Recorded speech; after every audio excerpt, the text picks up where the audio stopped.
মহাকুম্ভর মেলাতে একটা ভিডিও খুব ভাইরাল হচ্ছে যে কি কাটা উপরে শুয়েছে একটা বাবা, ঠিক আছে।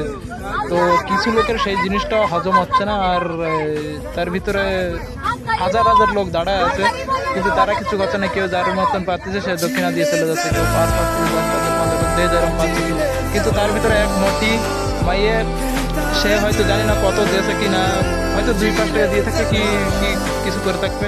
আরে মোটি শোন, সে তার নিজের অভিজ্ঞতাতে আর নিজের মনের বলে সে কাটার উপরে শুয়ে ডমরু বাজাচ্ছে, তাতে তোর কি পেটের ভাত হজম হচ্ছে না?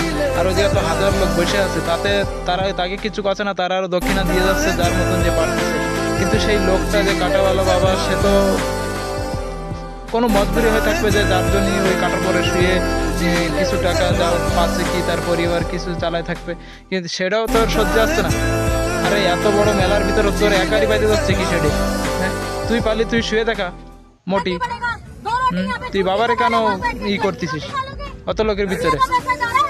তুই কয় টাকা দিয়ে রয়েছিস? হয়তো 2-5 টাকা তো কিছুই দিয়ে থাকবি, কিংবা নাও দিয়ে থাকবি, তুই সেই লোকটার এইভাবে অপমান করতেছিস কেন? তোরা মোটি আর কিছু কোয়া নাই, তাহলে সে তার অভিজ্ঞতাতে কাটার পরে শুয়ে আছে ডমরু বাজার, সে তার কারোর কাছে হাত পাচ্ছে না যে আমার এই টাকা ওই টাকা কয় টাকা দাও, কি তোর কাছে তো হাত পাচ্ছে না যে আমার টাকা দিয়ে যা কিছু দিয়ে যা, তোর অত ফাটতেছে কেন? তো বন্ধুরা, এই ভিডিও যদি ভালো লাগে থাকে দেখো, ভিডিও যদি ভালো লাগে থাকে তো লাইক করো, শেয়ার করো। আর